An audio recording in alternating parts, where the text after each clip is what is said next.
नमस्ते। एक बार फिर से स्वागत करता हूं आप सभी का योग दर्शन की व्याख्यान माला के इस कार्यक्रम में। आज हम चर्चा करेंगे योग दर्शन के विभूति पाद के 29वें सूत्र की। इसमें हम चर्चा करेंगे, इसमें हम जानने का प्रयास करेंगे कि नाभि में संयम करने से किस प्रकार की सिद्धि की प्राप्ति होती है या किस प्रकार का ज्ञान हमें प्राप्त होता है। तो चलिए जानते हैं सूत्र 29। नाभि चक्रे काय व्यू जानम, ये सूत्र है।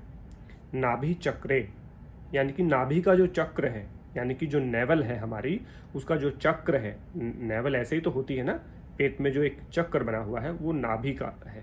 तो उसमें कहा नाभि चक्रे, नाभि के इस चक्र में संयम करने से काय व्यू जानम, काय माने शरीर, व्यू माने उसकी संरचना और जानम माने उसकी जानकारी हो जाती है। बिल्कुल सिंपल सा सूत्र है। माने नाभि के चक्र में, जिसको नेवल हम कहते हैं इंग्लिश में, नाभि डिगना होता है, कई बार नाभि मिसप्लेस हो जाती है तो बहुत प्रॉब्लम होती है, लूज मोशन लगते हैं और बहुत पीड़ा होती है, पेन होता है। यहाँ कहा नाभि के इस चक्र में, नाभि का जो गोल चक्र होता है पेट में, इसमें संयम करने से हमें काय व्यू जानम, शरीर की संरचना का ज्ञान होता है। माने शरीर किस प्रकार से बना है, शरीर का की संरचना क्या है, उसका ज्ञान हमें होता है। तो यहाँ सूत्रकार क्या समझाने का प्रयास कर रहे हैं, माने नाभि चक्र में जब हम संयम करते हैं तो शरीर का किस किस प्रकार ज्ञान होता है। उसमें महर्षि व्यास उसको भाष्य को बताते हुए, उसमें उसकी जो व्याख्या करते हुए बहुत सुंदर वर्णन करते हैं कि इससे हमें हमारे शरीर में जो त्रिदोष होते हैं, 3 प्रकार के दोष होते हैं, वात पित्त और कफ, इन तीनों का भली भांति ज्ञान होता है कि वात का क्या स्थान है, पित्त का क्या स्थान है, कफ का क्या स्थान है। वात पित्त कफ कहाँ है, इनका क्या कंट्रीब्यूशन है, इनकी क्या उपयोगिता है शरीर में, अधिकता से किस प्रकार के रोग होते हैं, कमी से किस प्रकार के रोग होते हैं, समत्वम भाव में आने के बाद, समता में आने के बाद किस प्रकार से हम रोगों से मुक्त होते हैं, इस चीज का ज्ञान हमें हो जाता है। तो सबसे पहले नाभि चक्र में संयम करने से हमें शरीरस्थ वात पित्त कफ तीनों त्रिदोषों का ज्ञान होता है। अब 3 दोषों के बाद 7 प्रकार की धातुएं हैं, उनका भी हमें भली भांति ज्ञान होता है। यहाँ धातुओं को रस रक्त मांस मेद मज्जा इस प्रकार से नहीं, थोड़ा सा डिफरेंस यहाँ पे है। सबसे पहले 7 धातुओं में महर्षि पतंजलि बात करते हैं, नोट करने की बात है। महर्षि पतंजलि कहते हैं त्वचा, सबसे पहले नंबर पे त्वचा को रखा है, दूसरे नंबर पे रक्त को रखा है, तीसरे नंबर पे मांस को, चौथे नंबर पे स्नायु को, 5वें नंबर पे अस्थि को, 6ठे नंबर पे मज्जा को और 7वें नंबर पे शुक्र को रखा है। इस प्रकार 7 धातुएं हैं। इन 7 धातुओं का भी एक योगी को ज्ञान हो जाता है कि कौन सी धातु किस काम आती है, किस धातु से कौन सी धातु बनती है। त्वचा, क्योंकि बाहरी जो परत है, शरीर की जो आवरण है, जो लेयर है, जो फिजिकल बॉडी है, जो हम देख रहे हैं, वो हमारी क्या है, वो हमारी त्वचा है। तो पहला जो धातु है वो त्वचा को माना है। दूसरा रक्त को माना है, जो परिवहन तंत्र का काम परिवहन करता रहता है, हमारे पूरे शरीर में घूमता रहता है, पूरे शरीर को एनर्जी देता है ऑक्सीजन के माध्यम से। जहाँ ऑक्सीजन जाती है वहीं ब्लड की सप्लाई होती है, तो वो रक्त है। उसके बाद मांस की बात की गई, जो फैट होता है बॉडी में। उसके बाद कही गई स्नायु, स्नायु के बाद अस्थि, अस्थि के बाद मज्जा, मज्जा के बाद शुक्र, जो अंतिम 7वीं धातु है। तो ये 7 धातुएं हैं। 7 धातुओं का क्या क्या रोल है, कौन सी धातु किस प्रकार से बनती है, इन सब का भली भांति ज्ञान होता है। अब सवाल आता है कि नाभि में संयम करने से ही क्यों आता है, हृदय में संयम करने से क्यों नहीं आता, या बुद्धि में संयम करने से इन चीजों का क्यों नहीं पता चलता, नाभि में ही करने से क्यों पता चलता है। शरीर है, शरीर का सेंटर पॉइंट कहाँ पे है, शरीर का सेंटर पॉइंट नाभि होता है। शरीर का मध्य प्रदेश होता है। भारत देश है, उसमें एक मध्य प्रदेश है। मध्य प्रदेश क्यों उसका नाम पड़ा, क्योंकि भारत के मध्य में, भारत के बीच में है वो। उसकी भौगोलिक परिस्थिति ऐसी है कि पूरे भारत के बीचों बीच वो प्रदेश पड़ता है, इसलिए उसका नाम मध्य प्रदेश है।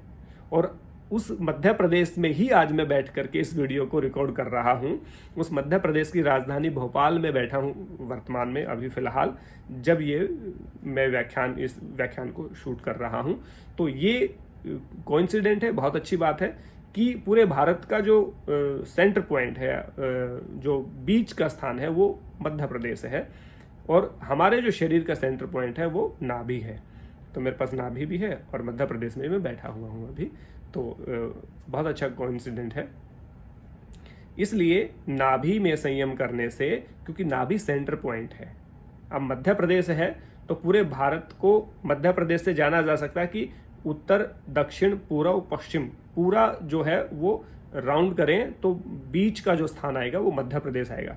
तो यहाँ पे मध्य प्रदेश को इस एग्जाम्पल में देखा, लेकिन हम दूसरा एक राजनीतिक फॉर्मूला यहाँ पे अप्लाई करेंगे जिससे हमें पता चलेगा कि नाभि में ही संयम करने से क्यों, क्योंकि जो सेंटर पॉइंट होता है उसी से पूरी चीज़ों का भली भांति ज्ञान होता है। तो मध्य प्रदेश में आकर के आपको सारे प्रदेशों का ज्ञान हो सकता है कि आपके उत्तर में कौन है, दक्षिण में कौन है, पूर्व में कौन है, पश्चिम में कौन है। और आपके जो पूर्व में होगा वो वास्तव में पूर्व में होगा, आपके जो पश्चिम में होगा वो वास्तव में पश्चिम में होगा, आपके जो उत्तर में होगा वो वास्तव में उत्तर में होगा, जो आपके दक्षिण दिशा में स्थित है वो वास्तव में दक्षिण में होगा। इसलिए आपको सेंटर मान करके ही ये दिशाओं का निर्धारण होता है। मध्य प्रदेश के अंदर खड़े होकर के आप बात करेंगे तो नॉर्थ इंडिया की बात करेंगे तो आपका यूपी, हरियाणा और आपका पूर्व में उत्तराखंड और आपका जम्मू कश्मीर आएगा। यदि आप उत्तर की बात करेंगे, पूर्व की बात करेंगे तो आपका बिहार से लेकर के जो 7 स्टेट हैं, जो आपका नॉर्थ ईस्ट का जो पूरा एरिया है वो आपका पूर्व में आएगा। यदि साउथ की बात करेंगे तो उससे नीचे जितने भी प्रदेश हैं वो चाहे तेलंगाना हो, चाहे आंध्र प्रदेश हो, चाहे वो कर्नाटका हो, चाहे केरल हो, चाहे महाराष्ट्र हो, वो आपके साउथ में आएंगे। और यदि आप पश्चिम की बात करेंगे तो आपका राजस्थान है, महाराष्ट्र है, ये आपके पश्चिम में आएंगे। तो मध्य प्रदेश डिसाइड करेगा कि पूर्व में कौन है, पश्चिम में कौन है, उत्तर में कौन है और दक्षिण में कौन है।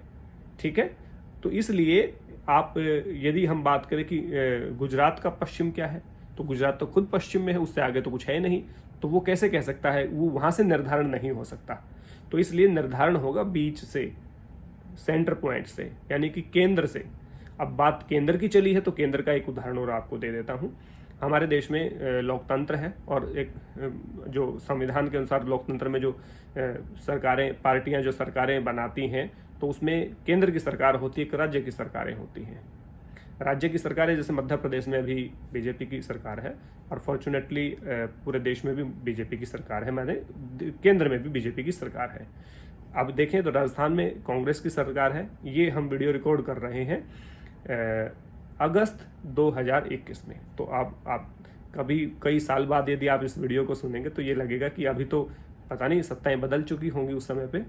तो मध्य प्रदेश में बीजेपी की सरकार है, भारत में भी, पूरे भारत में केंद्र में बीजेपी की सरकार है। राजस्थान में आप बात करें तो कांग्रेस की सरकार है।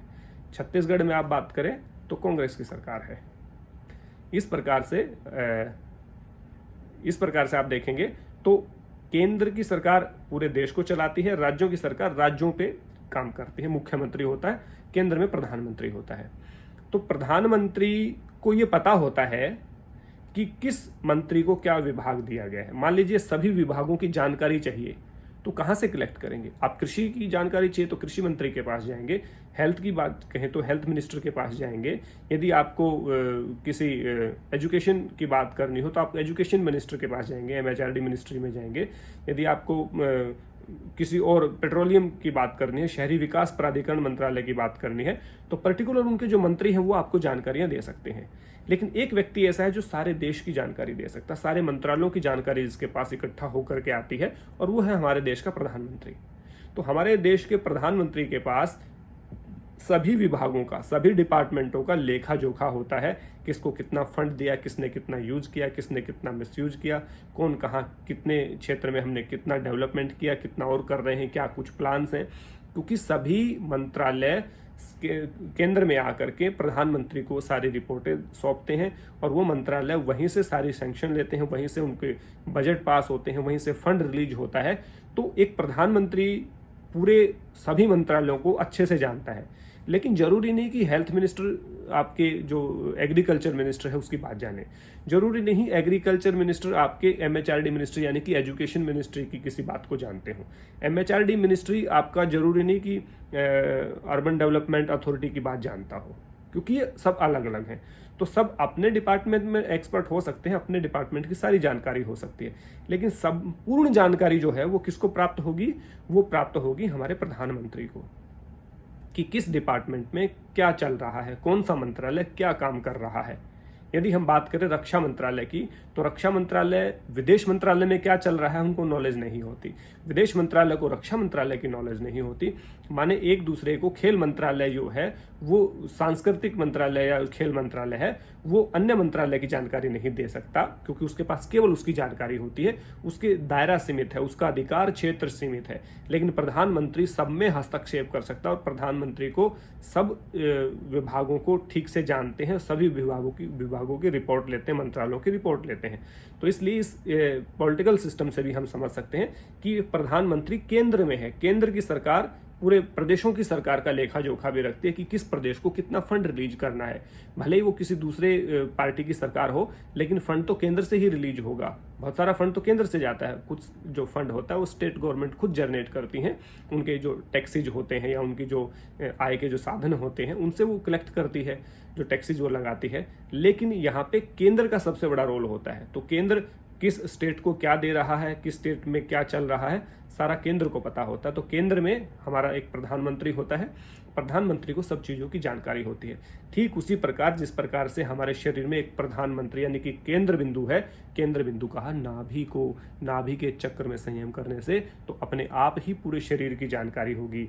जिस प्रकार से पूरी बॉडी, पूरे देश की, पूरे विभागों की, पूरे मंत्रालयों की जानकारी हमारे प्रधानमंत्री को होती है, ठीक उसी प्रकार से हमारे पूरे शरीर में क्या चल रहा है ये हमारी नाभि को पता होता है। कहते हैं पेट अपसेट हो गया, यानी कि पेट में कोई गड़बड़ हो गई, तो पेट से ही सभी रोगों का जन्म होता है। पेट सही है तो कोई रोग नहीं होगा, पेट सही तो कोई रोग नहीं, माने ना सर दर्द होगा, ना वात का रोग होगा, ना पित्त का, ना कफ का। अलग अलग डिपार्टमेंट हो गए, वात पित्त कफ सबके अलग अलग रोग होते हैं। किसी से 80 प्रकार के रोग, किसी से 40 प्रकार के रोग, किसी से 20 प्रकार के रोग होते हैं। माने वात से के इम्बैलेंस होने से 80 प्रकार के रोग होते हैं, पित्त के इम्बैलेंस होने से 40 प्रकार के रोग होते हैं और कफ के इम्बैलेंस होने से 20 प्रकार के रोग होते हैं।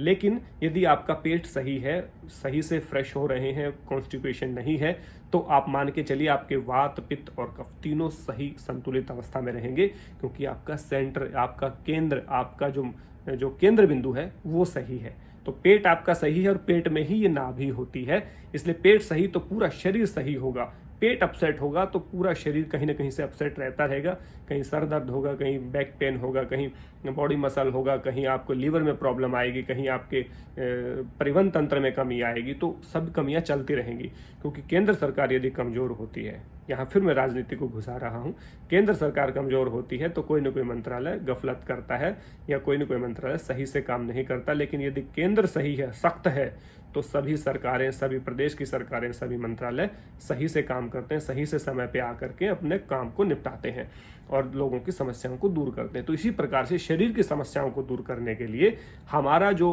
केंद्र है वो नाभि है, नाभि का सही रहना बहुत जरूरी है। इसलिए थोड़ा सा लंबा मैंने खींच दिया इसको, लेकिन समझाने की दृष्टि से ऐसा किया है। आपको व्याख्यान कैसा लगा, विशेष कर से ये मैं एग्जाम्पल जो देता हूँ, ये सारी मेरी एग्जाम्पल मेरी बुक में भी आपको मिलेंगे, योग दर्शन जो मैंने लिखी है। तो योग दर्शन भी आप खरीद के पढ़ेंगे तो उसमें ऐसे ढेरों एग्जाम्पल आपको पढ़ने को मिलेंगे, जो कि चौखंबा संस्कृत प्रतिष्ठान के माध्यम से छपी है। वो पुस्तक भी आपको चाहिए तो आप मुझे लिख सकते हैं, कमेंट कर सकते हैं, वो आपको भिजवा दी जाएगी ऑनलाइन। तो ये व्याख्यान कैसे लगते हैं, एग्जाम्पल कैसे लगते हैं, सही हैं या गलत हैं, या किस प्रकार की आपकी प्रतिक्रिया है, उस प्रतिक्रिया के इंतजार में हूँ। तब तक स्वाध्याय और सानिध्य जारी रखें। अब जल्द ही 30वें सूत्र को लेकर के आपके सामने प्रस्तुत होऊंगा। और चूंकि मध्य प्रदेश की राजधानी भोपाल में हूँ, मध्य प्रदेश में हूँ, सेंटर में हूँ, केंद्र में हूँ, तो चलिए अच्छी बात है, संयोग था आज इस व्याख्यान का। आप सबका बहुत बहुत धन्यवाद। जल्द मिलते हैं 30वें व्याख्यान के 30वें सूत्र के साथ। जय हिंद, जय भारत, नमस्ते।